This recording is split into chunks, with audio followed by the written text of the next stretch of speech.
Joshua Babarinde, thank you for doing this. Before we start, we need to confess something to the listeners, which is we've known each other for a little while. Mm-hmm. You did Year Here back in 2015. And then, as your kind of mentor, advisor, cheerleader, I supported you with Cracked It, your social enterprise. I have knocked doors for you in Eastbourne. And more recently, we worked together on a campaign to better protect survivors of domestic abuse, which we'll come on to. But none of that means I'm going to go easy on you. So we are recording this in Eastbourne, and at every single opportunity, you like to tell people, particularly your fellow MPs, that Eastbourne is the sunniest town in the UK. Well, just like 1,892 hours of sunlight. okay, calm down. But for the record, it's overcast and kind of cold today. So That's come from Brighton. That's not from us. okay, let's get into it. So I have been here a few times now, and I think it's fair to say that you're perhaps not the most likely person to be Eastbourne's MP. So how did a young, working class, mixed race gay man end up representing this town? How did it happen? I don't really know. I mean, at the end of the day, I'm just a local lad who loves my town, who has always wanted to do right by it, who's been through some tricky situations, and the town has lifted me out of it, different corners. And here I am. I think you need to ask some more questions to delve in. I don't know where to start. How did you get involved in the Lib Dems? What was the political journey for? Okay. I was doing A-level politics, and we were taken on an open day to the University of Sussex, one of our local unis, and it was Freshers' Week, and so there were loads of stalls, Freshers' stalls, and in the big courtyard, you could see all the stalls there. I was interested in politics, not party political by any means, and I saw a Conservative stall there, and I thought, well, I know I'm just not aligned with those guys. And I knew that I was, probably I was a progressive. I didn't describe myself as that at the time, but that on reflection is where I was. Looked for a Labour stall. There wasn't one. Came across a Lib Dem stall, and they seemed interesting, but I was most interested in the beer mats that they had. And I asked for one, and they said, no, you can't have a beer mat unless you join. So my mate Abby paid £1 for me to join. And then I became a member of the Lib Dems. So does that mean if Labour had been there and had beer mats, you might be a Labour MP right now? I mean, dare I say it, if anyone had had as good beer mats as the Lib Dems on that day, then they might have got Abby's £1. So that's the kind of silly reason why I joined. And then what happened was I started getting lots of emails through from Lib Dems invited me to all sorts of things. And one thing, this was in 2009, one email said that Nick Clegg was coming to Eastbourne and he was going to come and do a town hall type thing. And so a bunch of my politics class went to this thing with Nick Clegg. And there was a guy sat behind me who asked quite a xenophobic question. I can't quite remember what it was. It was around immigration. And I really didn't like what he had to say. So afterwards, I had it out with this guy, as did a couple of my friends. And the town hall emptied. This debate continued, and there was hardly any of us left in this big room. And then the then Lib Dem parliamentary candidate, Stephen Lloyd, came in. And I'd met him once or twice before. He remembered my name, which I was quite impressed by. And basically broke up this argument and said, in a nutshell, don't get mad, get even. And the way you can get even is by coming and campaigning for me. Here's my card. And I ended up delivering leaflets, knocking on doors, speaking at local Lib Dem rallies, and reading more about the philosophy behind the Liberal Democrats, reading more about liberalism when I was at university. I, read John Stuart Mill's stuff on liberty, and it really resonated.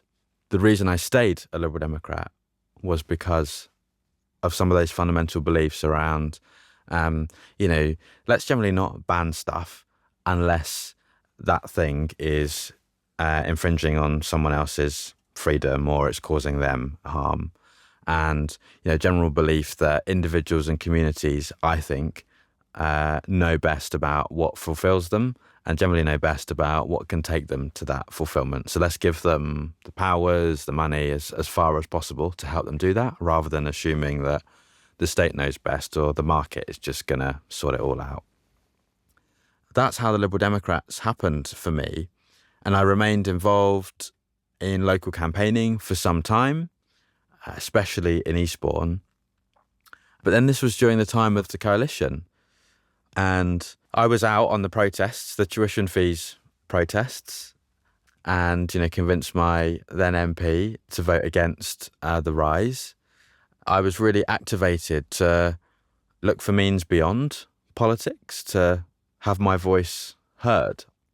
I finished university not long after that and was, faced with a bit of a decision about how I'd use my voice and my thoughts and my hands.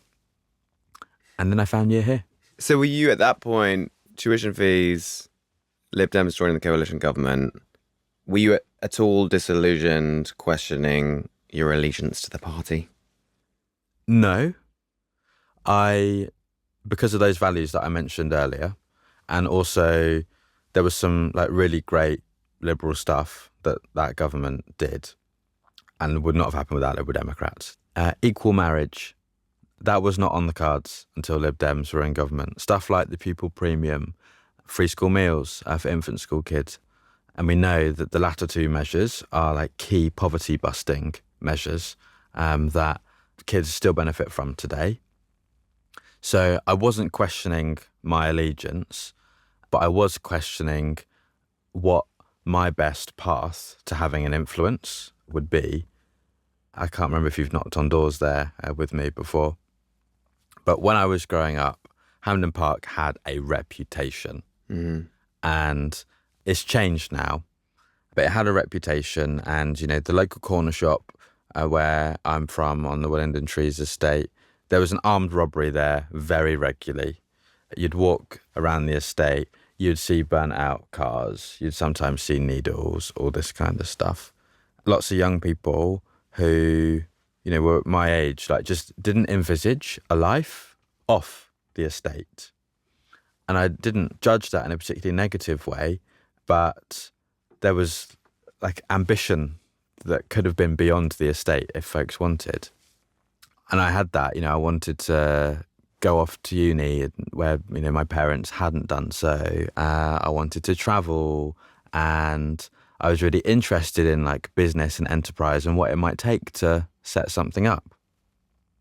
And I knew that after university, I wanted to do something in that realm. And I spent lots of time at uni mentoring kids who were from similar backgrounds to me. Families hadn't been to university.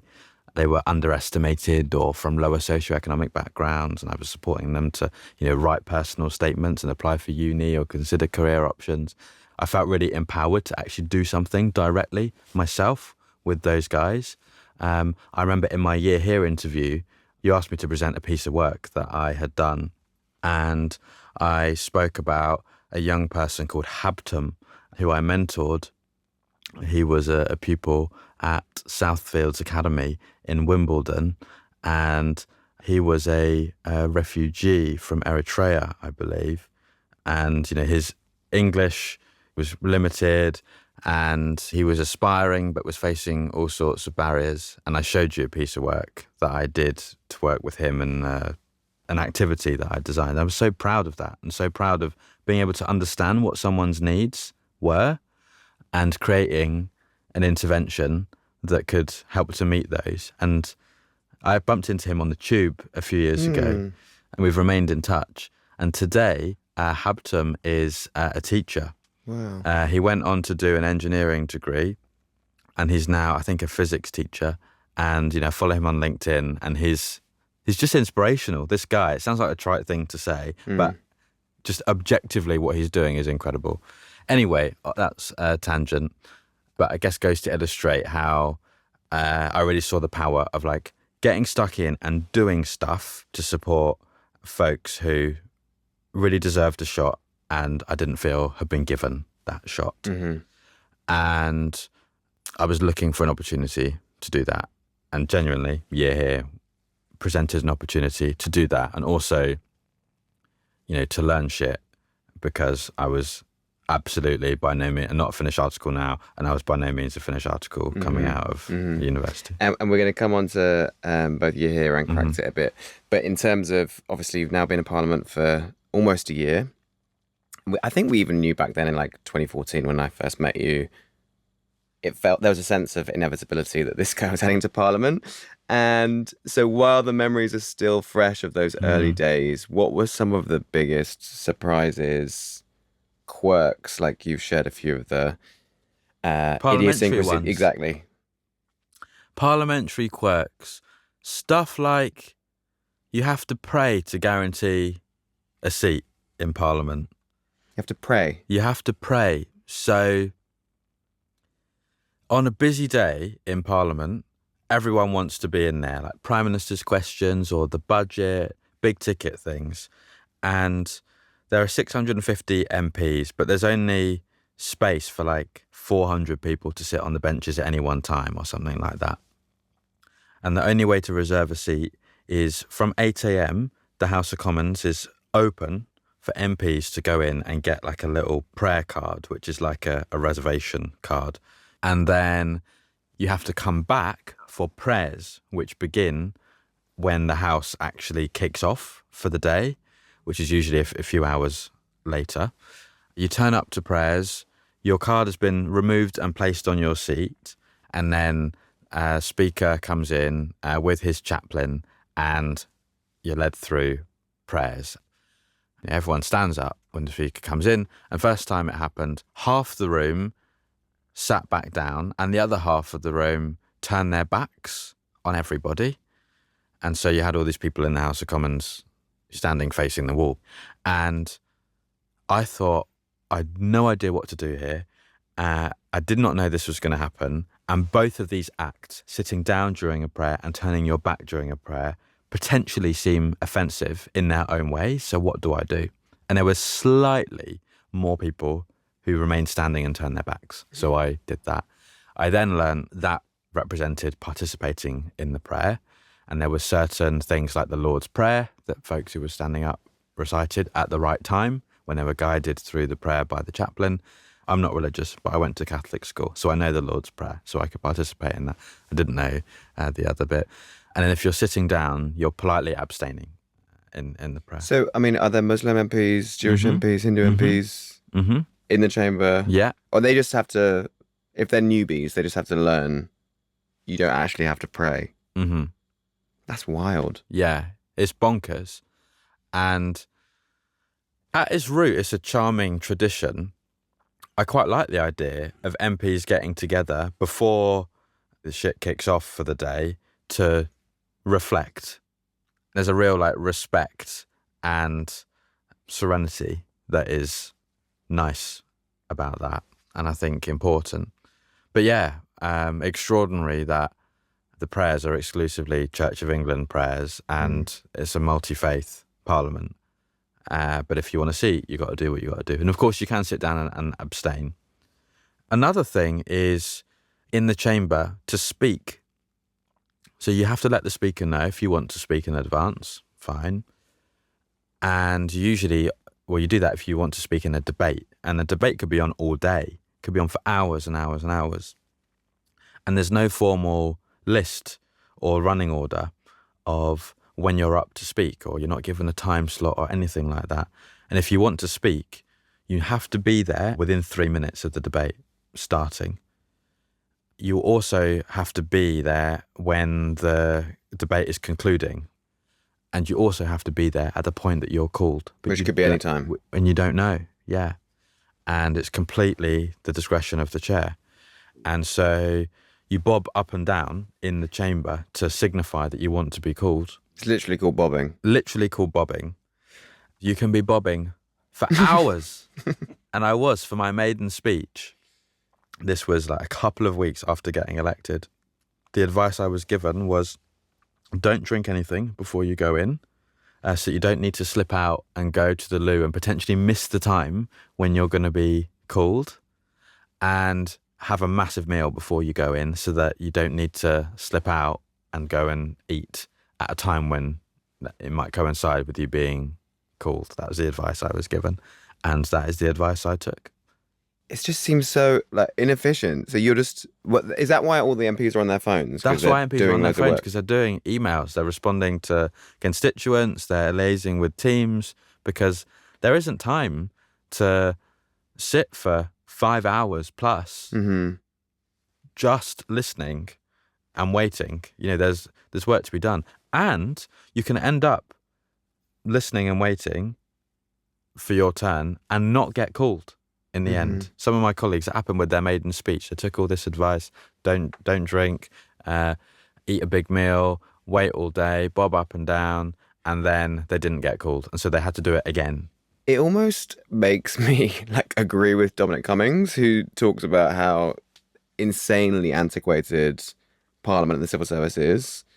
But I mean, why does this still happen? Is anyone saying, guys, there might be a slightly more like efficient way of doing this? Yeah.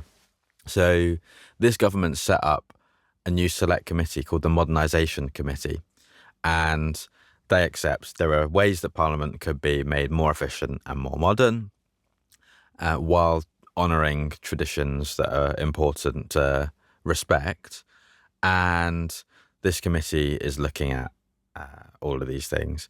My fear for the poor committee is that the whole of Parliament has put its faith in this committee. There's so many eggs in that basket. Anytime something happens, there's some snag in a process or a tradition that just feels like it might be holding progress back, MP powers. And I'll just say, let's send it to the Modernisation Committee. Modernisation Committee will sort it out. And there's a lot riding on it. But there's so much. I mean, another thing is voting. In order to vote, there are two lobbies, two corridors adjacent to the House of Commons, an aye lobby and a no lobby. And both lobbies open up when a vote is called on a piece of legislation or whatever.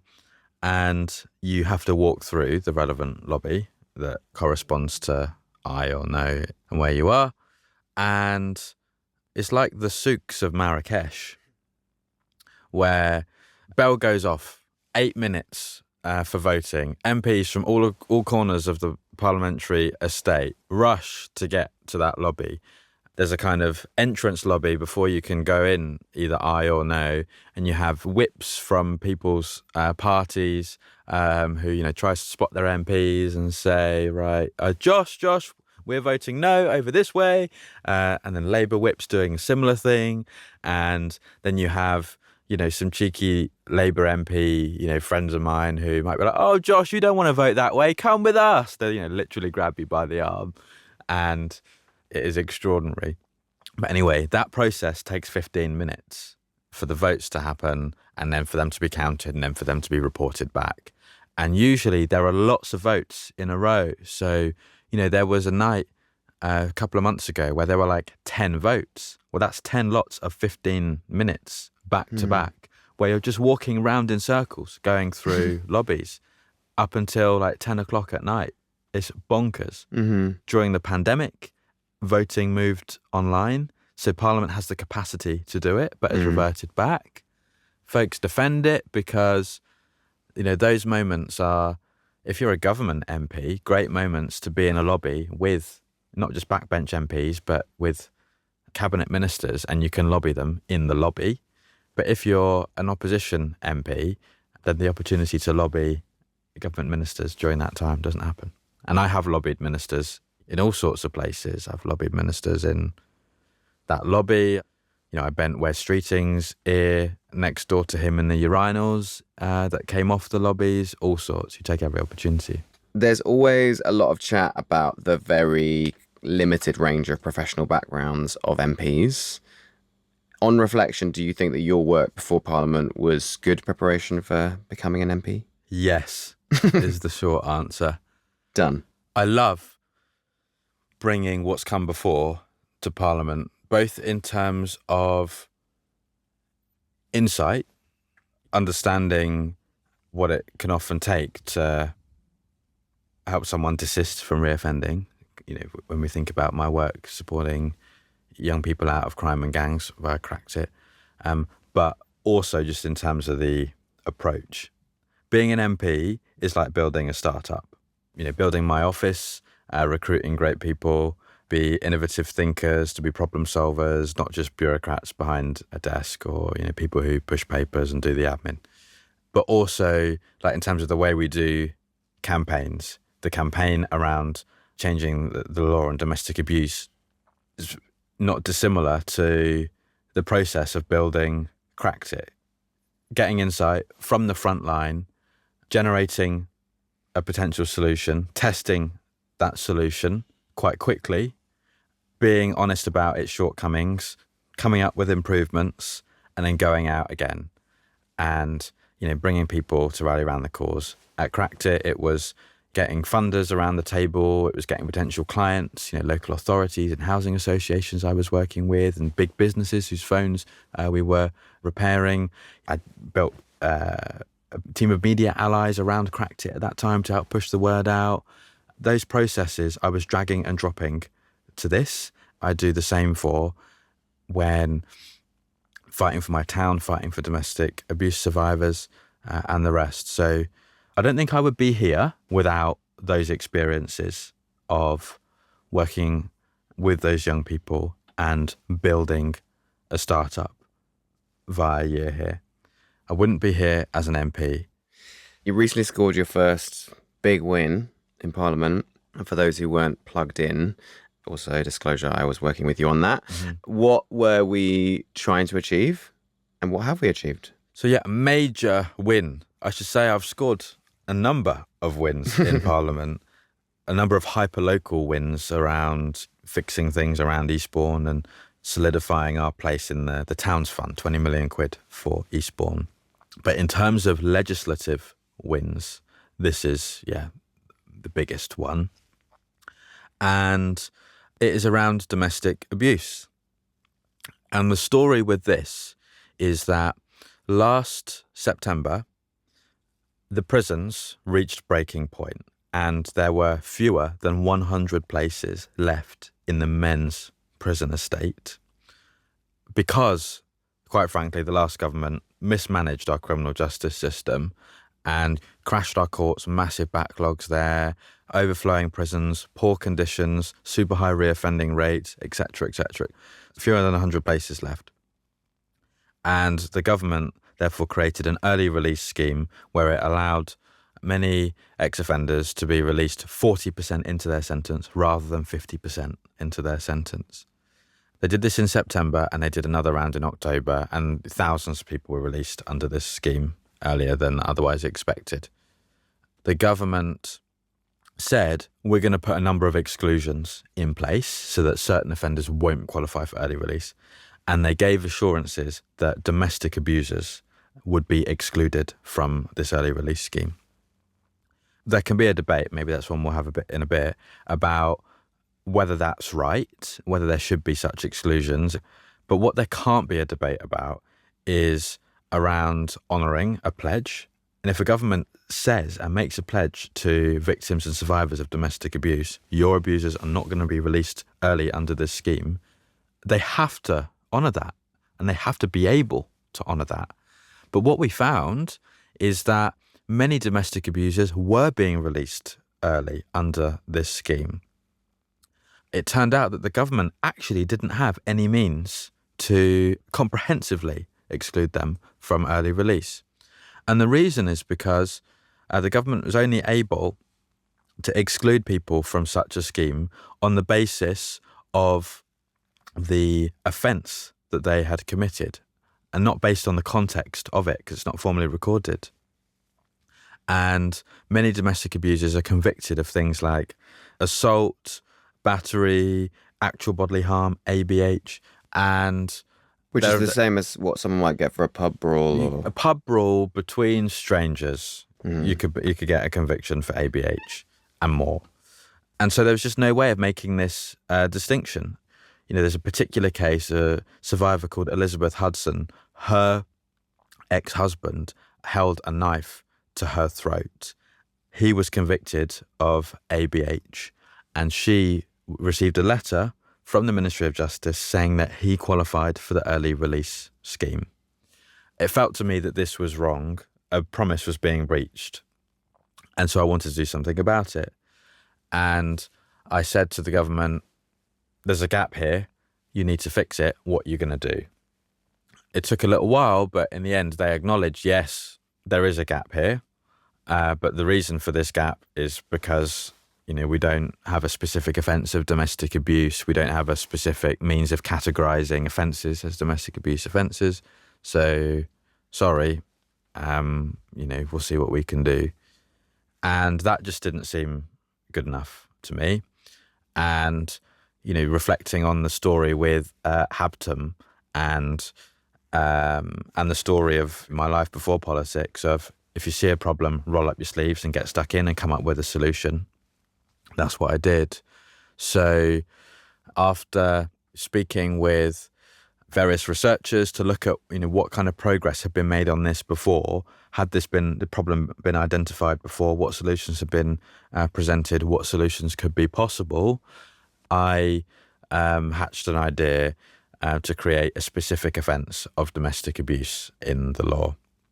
The way it would work is in the same way that you have racially and religiously aggravated assault, ABH, GBH, and all that kind of stuff, that we could have a domestic abuse aggravated equivalent, and someone convicted of those crimes could then be excluded from an early release scheme if the government so chose. And there were more and more benefits that you and I unearthed, Jack, that such a categorization would achieve. So data was a key one. We unearthed through putting in a written parliamentary question to the Ministry of Justice asking how many domestic abusers are there in prison and what is their reoffending rate. The government replied saying, quote, almost word for word, it is not possible to robustly calculate the number of domestic abusers in prison or their reoffending rate. The reason being that there isn't this specific categorization. Bonkers. We don't know how many there are in prison. We don't know what their reoffending rate is. And we therefore don't know, or the government doesn't know through its own figures, what interventions are best at reducing reoffending among that cohort and therefore protecting victims and survivors. That's just crazy. There are other things as well. So, when it comes to, say, DBS checks, do a DBS, offence comes up, ABH, let's take the case of Elizabeth Hudson's abuser, ABH would come up for him. Well, that could be explained away as a brawl in a pub with a stranger, don't worry about it, as opposed to domestic abuse. Clare's Law is another example. Clare's Law is the system that allows individuals to request details about the criminal history of their partner so that they can make an assessment about whether the relationship is safe. And again, Clare's Law could throw up ABH. That could be explained away. So there were just all these problems, and it was crazy to me that hadn't been addressed. So I was looking for ways to translate this idea into something that Parliament could actually consider. After doing, some research with the House of Commons Library, I found out about this process where any MP can just create a bill called a presentation bill and put your proposal forward. And critically, I went to, in the first instance, Women's Aid and Refuge and said, folks, this is bonkers, isn't it? I know you're really concerned about this early release scheme, and they're particularly concerned because, survivors of abuse, particularly domestic abuse, many of them are planning for when their abusers are going to be released. And, domestic abuse tends to be a kind of campaign of acts and more against somebody that, are not isolated by any means. Can be a one-off, but it can be. Unlike, say, the pub be. brawl, where that person's highly unlikely to go looking for whoever they got in a fight with. Potentially. I mean, case-by-case basis we would assess, but domestic abuse is a campaign. And we know that, it often persists beyond someone's first conviction. And survivors need time to prepare. Sometimes Mm. survivors they might want to move house. They might need to take their kids out of school and move them to another school. There's all this kind of stuff that survivors feel as though they need to do in response to their domestic abuser being released. And so to tell them that the abusers are not going to be released early, so they've got time to prepare, and then they find out that they have already been released or they're set to be released early, is just hugely disorientating, hugely traumatizing and unacceptable. So I knew that Women's Aid and Refuge were concerned about this. I was too. Spoke with them about my proposal and said, what do you think? Is this the right thing? And they said, my goodness, yeah. And so I knew I was onto something. Put forward this bill. I pitched the bill to Good Morning Britain. Then we kind of had a launch date. You and I spoke on the phone a few days before Good Morning Britain. I was telling you what I was cooking up. And in true Jack Graham fashion, you were like, well, have you got a website sorted? And have you got a form to, collect signatures? Have you got this? Have you got that? And I thought, oh gosh, well, not really. This is like a startup again. I'm come up with an idea, tested it, and now it's just got a life of its own. And so we built some infrastructure around it, launched the bill, and the response was extraordinary. Petition, 50,000 signatures on change.org, lots of survivors getting in touch after that initial launch, challenged the Justice Secretary on it within hours of the launch in the chamber. And we built a coalition of survivors charities, of academics, of lawyers, of politicians, all around this idea. And just kept pushing on it every opportunity, to a point where, in the corridors of Parliament, MPs, indeed, I remember the Minister for Policing stopped me in the corridor. She said, oh, you're the MP who's campaigning on domestic abuse, aren't you? And that started to happen more, that I was getting this reputation for being. And you were getting support across the board, across the House, right? Support across the House, from Labour MPs, Conservative MPs, of course my Lib Dem colleagues, DUP MPs, Green MPs. It was a cross-party thing, and I think that was so important. This was not tribal. There are failings by certain political parties that, when in government, had not implemented such a categorisation so that we could collect this data and better protect victims and survivors. But this wasn't about a blame game. This was about what's done is done, or indeed what hasn't been done. Now let's do it. So I did everything. I met with every minister going. I met with Jess Phillips in the Home Office about this. I met with the Victims Minister. I met with the Justice Secretary. I met with the Solicitor General. I met with the Attorney General. I raised it with the Policing Minister. I raised it with the Home Secretary. Everyone who needed to know about it did.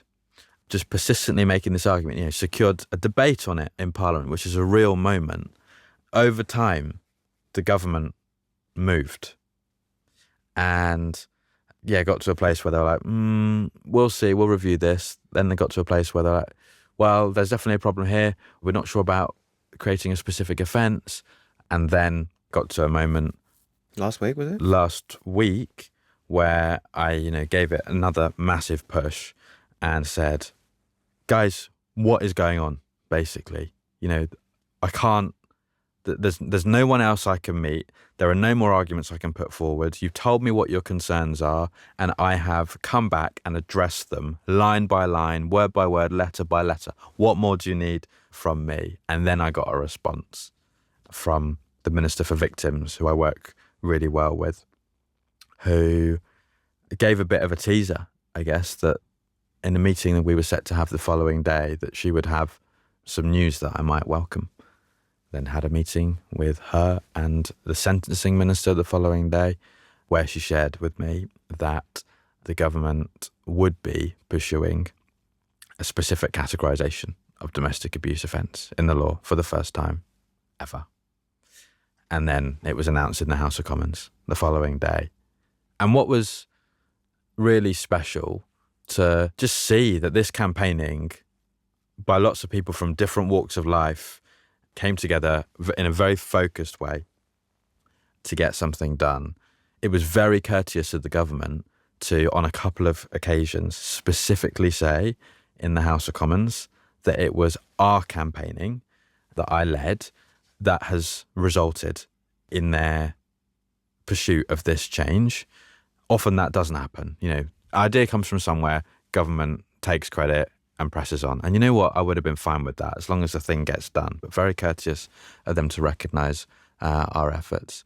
This was a campaign, as well as being informed by the experiences of survivors across the country. This was informed by my and my family's experience of surviving domestic abuse.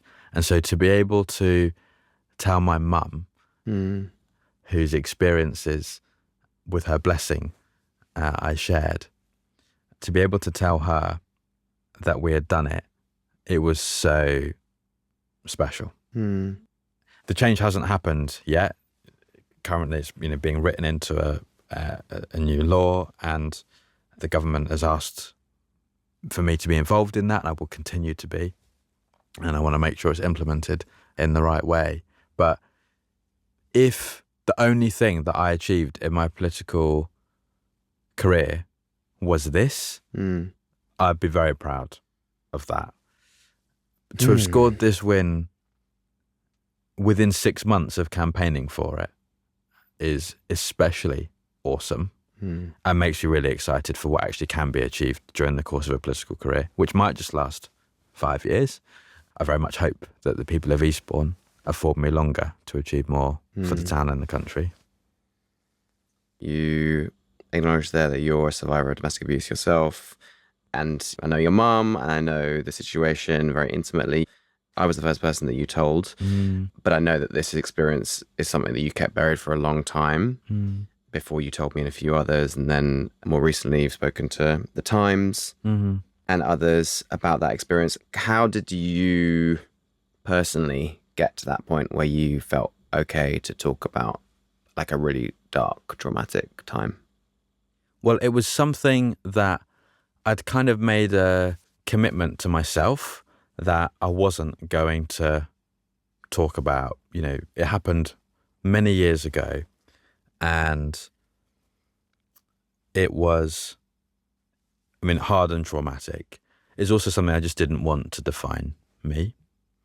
And I also felt a bit of embarrassment and shame.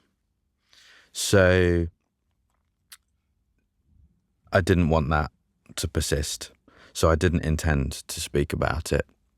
But some things that really moved me all happened at the same time, which was towards the end of 2016, when I saw some folks in the public eye talk so candidly and inspirationally about their experiences of abuse in varying different contexts. Two in particular. One was a series of footballers. I'm not a football fan by any means, I'm afraid, but I love going to watch Eastbourne Borough, and my dad is an Arsenal fan, so I should get that in there. The four footballers spoke about how they were dealing with their experiences of abuse at the hands of their former coach, Barry Bonnell, and they were on the Victoria Derbyshire show, as it was then, and it was just so moving to see them speak. So that got me thinking a lot and resonated with me a lot.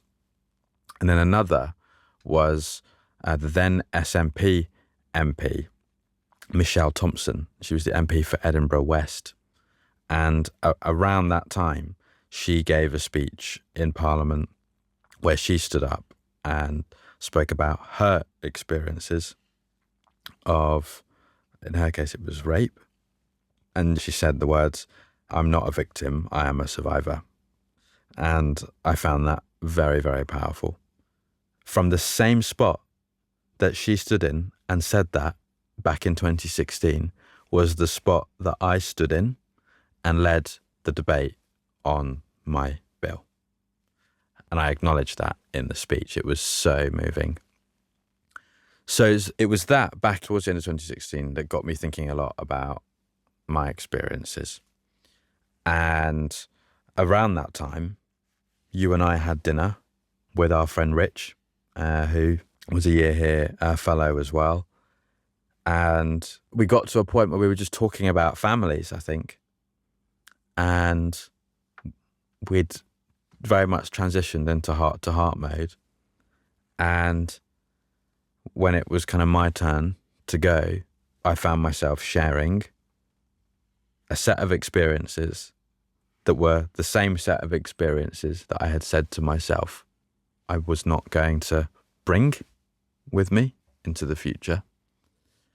And that's how this really came to the fore again for me. And it was clear I hadn't left it in the past. And these things, I'm afraid, don't leave you. What's quite special about the campaigning that I've been doing is, while there have been patches in my life where what happened at home has really trodden on me, that I'm able to use this patch of my life to reframe and rework those experiences to inform, in this case, a legislative change that I think really does stand to benefit thousands and thousands of victims and survivors across the country. And also, just having spoken about it, there could well be survivors out there who are inspired as a result of reading about you in the press. Well, I've had a number of them get in touch. They've read about my story. They've seen it on the telly or seen it in the newspaper, whatever, and have been in touch and said, thank you, and this is me. And I didn't, of course it seems logical that would happen. In the same way that, when the footballers spoke about their experiences, I was in touch with a couple of them. But yeah, I kind of just didn't expect it. And my team, we've done some specialist domestic abuse training among members of my team. And we've run a number of domestic abuse-based initiatives locally. And we're seeing that folks are getting in touch who otherwise wouldn't have got in touch to share their experiences and also share what's wrong with the system. And Josh, can you help? And some of them are from Eastbourne. Some of them are from across the country. Some of them are people who are in prison who are writing to me about this too. So yeah, did not expect that. And telling someone, a friend, might be the first step. But for you, you then eventually ended up attending a survivors group. Can you tell us about that experience and whether you might recommend it to other people in a similar position? Yeah. I mean, first things first, I'd definitely recommend it to other people. My experience was that I had an advocate, and there are independent domestic violence advocates, IDVAs, independent sexual violence advocates, ISVAs, who are usually attached to charities, and you can go and speak to them, and they can be a bit of a listening ear. They're not a therapist, but there's someone who can listen and maybe guide you about what different options are available to a survivor. My advocate signposted me towards a survivors group. And so there were 12 of us, 12 men. It was an extraordinary experience. I was really nervous going to the first session. There were 12 sessions.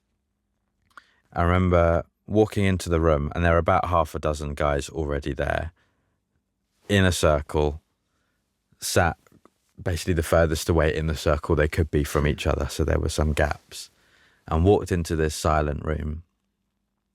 And I remember feeling this massive contradiction, a contradiction of, I'm walking into a room of strangers here.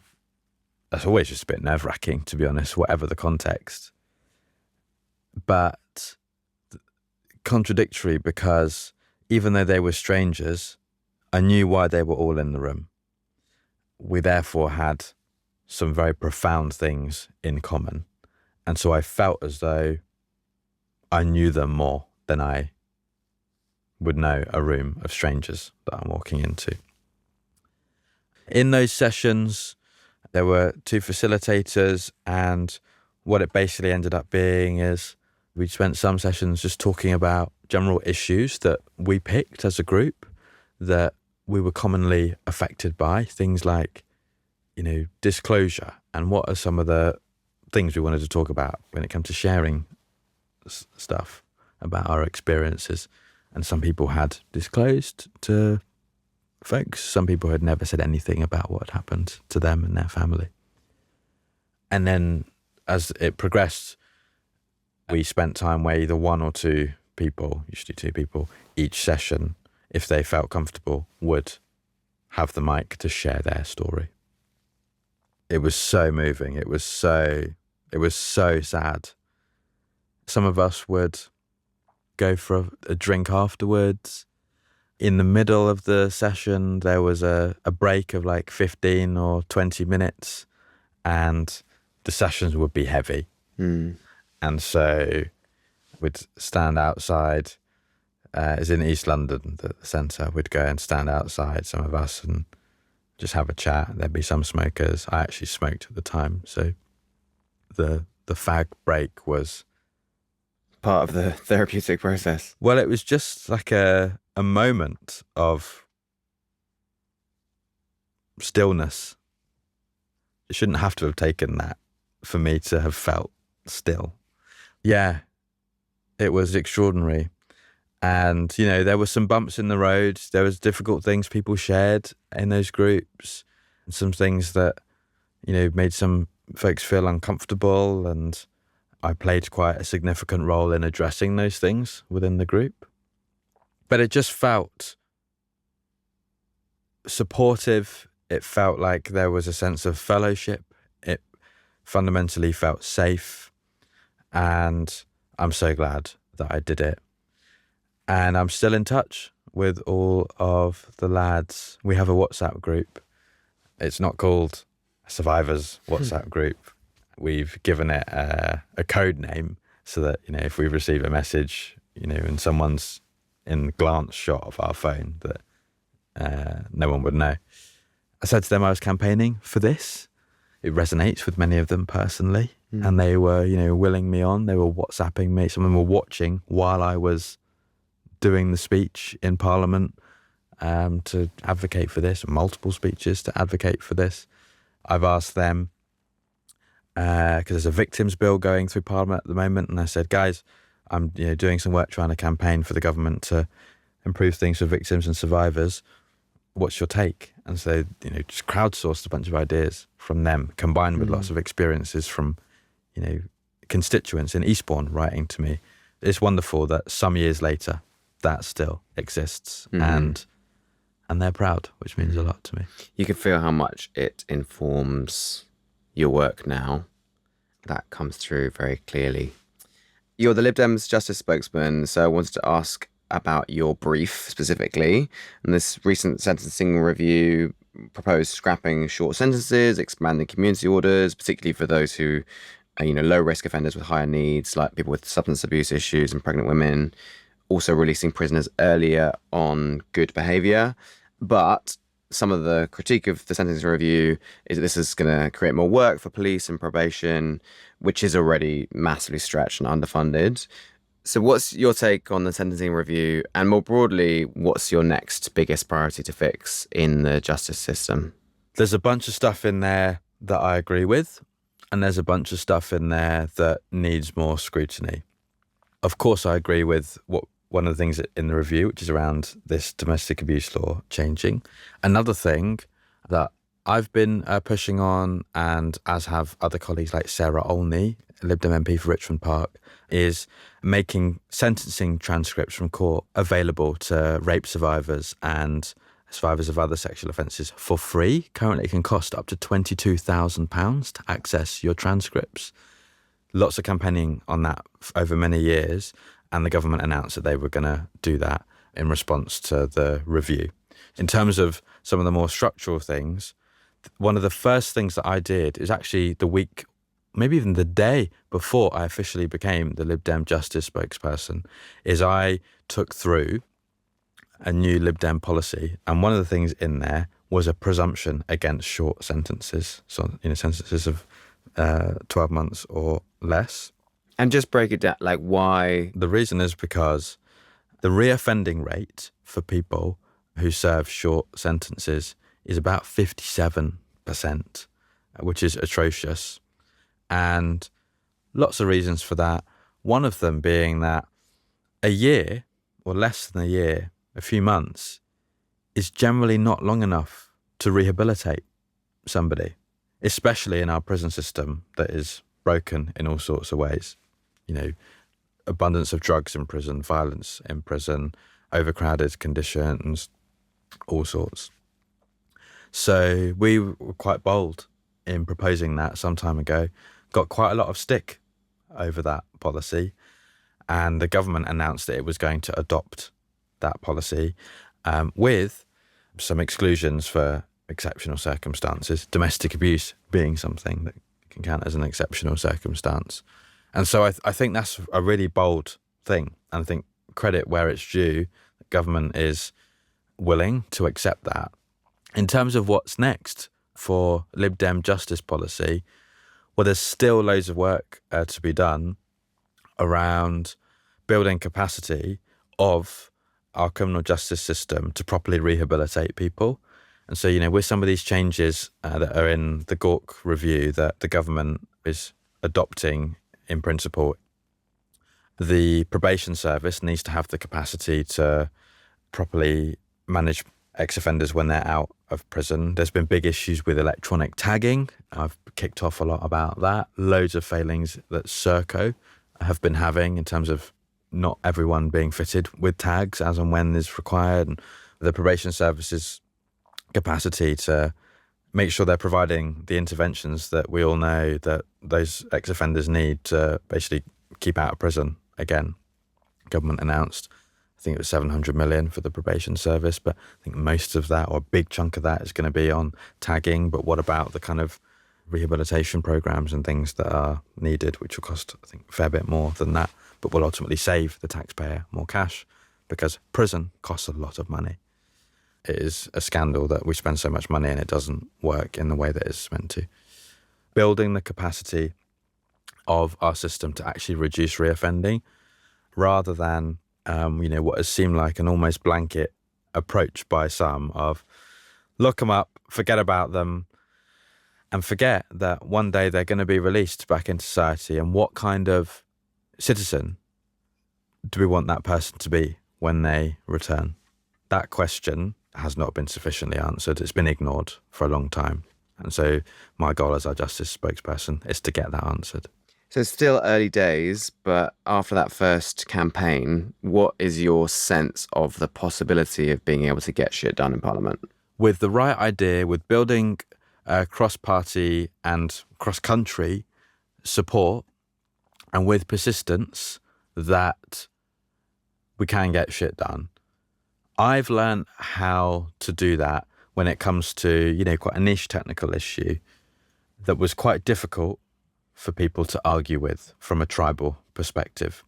So I feel pretty empowered to really review that, almost codify it into a bit of a playbook, and to do it again on a similar kind of issues. Where I want to learn to get more stuff done is where there might be an ideological disagreement, and where more hearts and minds need to be won over and persuaded, and where the change is a whole new outlook on things, or a whole new strategy or approach to, say, rehabilitating offenders and reducing, victimhood in the first place. And I think those are more difficult jobs to achieve. They're difficult jobs for even, we're seeing, a prime minister to achieve, who has a majority to deliver basically whatever he wants. So finally, we are recording this before his Substack publication, which is How to Change Things.